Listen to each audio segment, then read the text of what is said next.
Jefferson would probably support secession. I don't know. I mean, that would be an interesting question. But here's what you do when you're doing a document-based question. You've got to read this question and draw something from it quickly that's relevant to the question that you have to respond to. So I read this question, right? Now I quickly try to draw something from it. What could I say? If I wanted to write something next to it, what could I say? Yes, go ahead. This is very much the extreme strict interpretation of the Constitution. So Jefferson articulates the strict interpretation of the Constitution before what, Merrill? Before he becomes president. So you can write that. What did anybody write? What did any of the kids write next to the thing? What did they write? Strict interpretation. What did Timothy Flood write, Isabella? Do you have Timothy Flood's? What did Timothy Flood write? Let's read it. Go ahead. So Mr. Wallace, I, from Tim Flood, don't screw up and study for this test. Read the material Wallace gives you.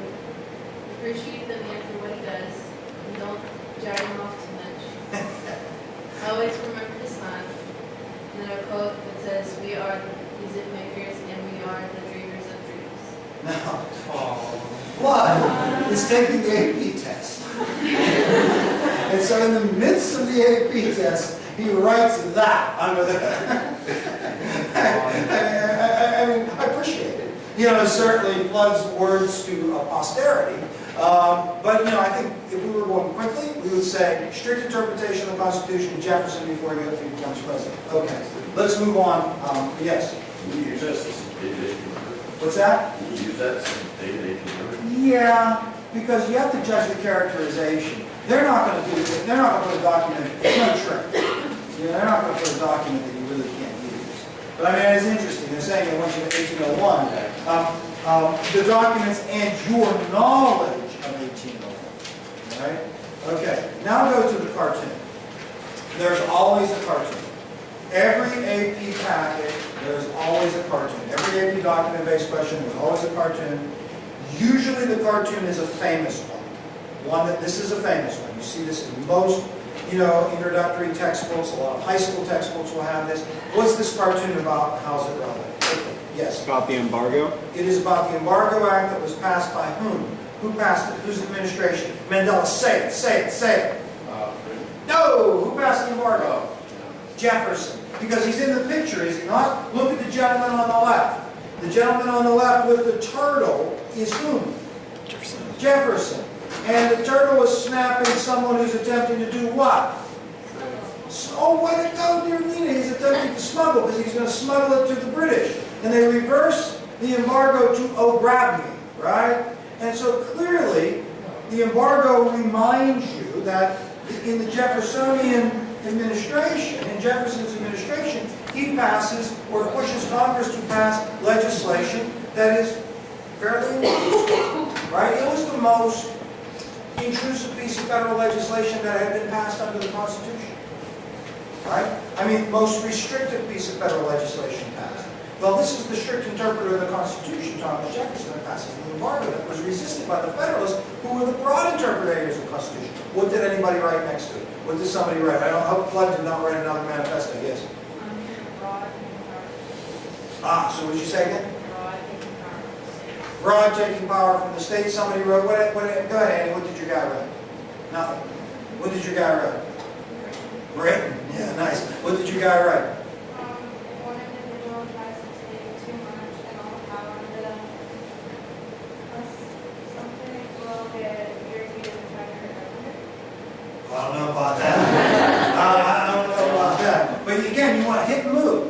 You want to hit and move. What do I get? The embargo, big government, Republican passed legislation that creates big government, intrusive government, opposition by the Federalists who are against or are supportive of the broad interpretation. Let's go to D real quickly.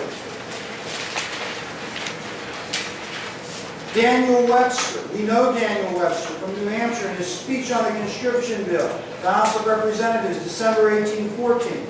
Now, we look at that. We know Daniel Webster was of what political leaning? We look at that. Daniel Webster was a Federalist, right? And we know he was a Federalist. So he's characterized as supporting the broad interpretation of the Constitution, correct?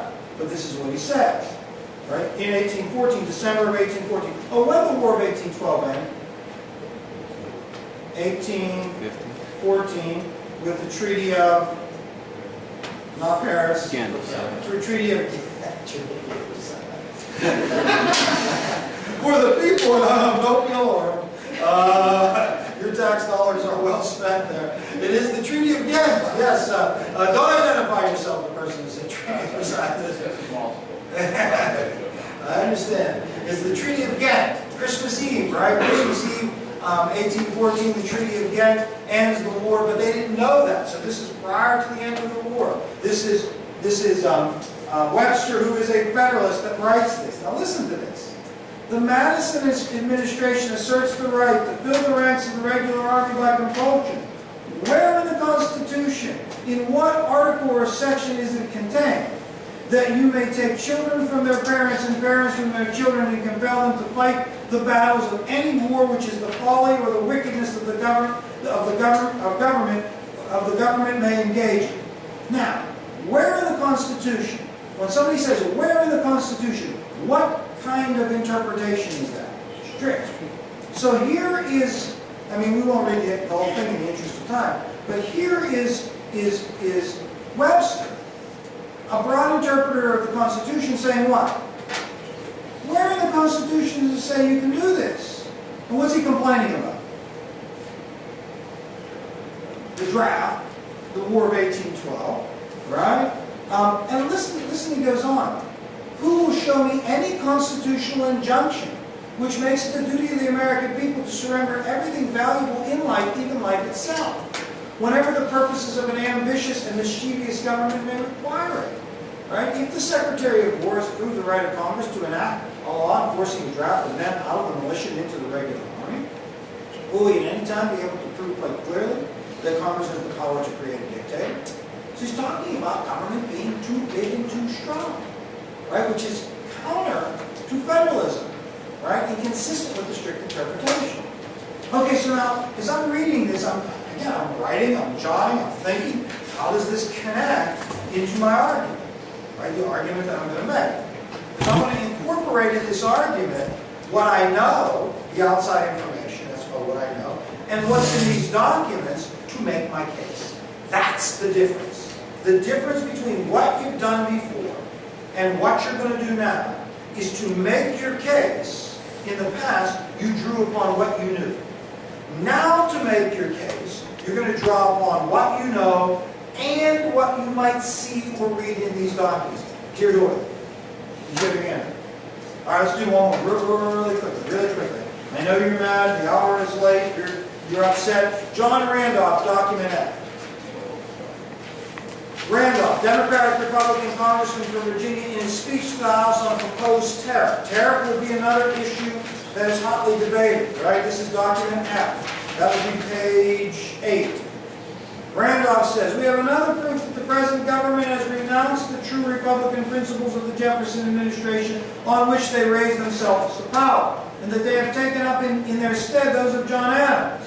Their principle now is old federalism, vamped up into something bearing a superficial appearance of republicanism. Sir, I'm convinced that it would be impolitic as well as to aggravate the burdens of the people for the purpose of favoring manufacturers. For this government created and gave power to Congress to regulate commerce and equalize duties on the whole of the United States, and not to lay a duty of tariff, but with a steady eye to revenue. So Randolph is kind of critical. What did anybody write? Tell me something somebody wrote about that. Did anybody write anything on their papers there? If you have, yes. It's Madison's presidency. Yes, go ahead. It had Republican against industry and taxes. Republicans are against industry and taxes. To me, Randolph as a Republican is critical of Madison as a Republican because he says he's too much like a Federalist. Right? This is not the Jeffersonian notions. This is old federalism. Right? Okay. Now, again, after you read all the documents, with in your mind some kind of outline of what you want to say, then I would write an introductory paragraph that includes a thesis. And I would do my best to come up with categories of support. Some way of organizing the evidence that I'm going to present to support the thesis. Take a look at this writing a response to a document-based essay. I don't think this is my best, so at home it should look like that. If you're watching this at home, if you are a student in the third period, and if you are watching it snow outside, then you might have this, right? Or if you're watching this on YouTube, you have this, right? It says writing a response to a document-based question. I wrote this introductory paragraph. I don't know that it's that good, but it's okay. During the presidential administration of George Washington, right? So I did set the context. Thomas Jefferson and his Republican followers came to interpret the federal Constitution strictly, while Alexander Hamilton and his Federalists began to interpret it broadly. So, okay, I did set the context and reiterated sort of the characterization, right?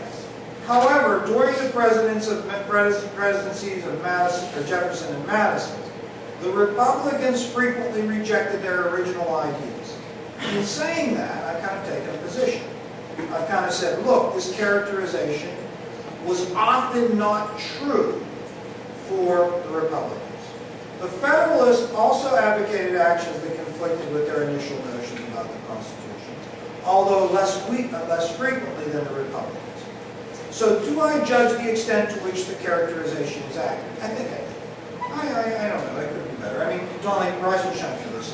This is the introductory paragraph, right? Now, okay, so I've got that introductory paragraph. Now I need to use outside information, and I need to use the documents to defend this, to support it. Look at where it says no. This is what you don't do. Right? That's why it says no. This is what you don't do. According to document F, some members of the Republican Party even said the party was rejecting its original principles. In fact, in 1816, John Randolph accused the Madison administration of supporting the ideas of John Adams. That's not what you do. That's just a simple summary of the document. That's what some of you will do. Unfortunately, that's what some of you will do. You'll get this thing tomorrow, you'll look at those documents, you'll panic, you won't follow the process that we do, and you'll just start summarizing. Probably in order. Right? That's not what you do. What you do is come up with a response and attempt to defend it. Now, if you look here, well, all right, let's do that with yes. See where it says yes? See where it says yes? This is what you do. Okay, so I'm going to start my first body paragraph by saying, before taking office, Thomas Jefferson, the leader of the Republican Party, clearly believed the United States was too large to be effectively governed by a single government, and the Constitution rightly limited the power of the federal government to issues involving foreign nations. Where did I get that information? Document A. Now, know what I do. At the end of kind of my statement of information I got from document A, I just put in parentheses document A, which is an indication to the reader that this is where I got it. Now, I should tell you this. The AP is going to tell you, you don't have to do that. If you could just say that sentence and the readers for the AP would know that that came from document A. Right? But most people suggest that you do that. Look at 6. Right? On your, follow these 5 steps. Look at 6. Right? Use the source or the title when referring to the information from the document. So when you refer to the information from the document, either do what I did, or if you make reference to it, you say, in a popular cartoon, in Jefferson's words to Gideon, as Jefferson said to Gideon in 1800. Don't say, like in document A, such as what is illustrated. Don't make direct reference to the documents. All right? That's what they're saying. I don't make a direct reference to the documents. But at the end of it, you can put it, if you want, in parentheses, and I would suggest that you do, the document. Do not use the word document. Listen to what they say. In your narrative or your essay, writing document A says, document B says, and so on results in a laundry list of documents instead of an essay. And that is very much true. You may use the word document in parentheses as a reference to a specific document at the end of the information you have included from that document, which I did. You just put A or B. Or you can put multiple ones, A, D, and F.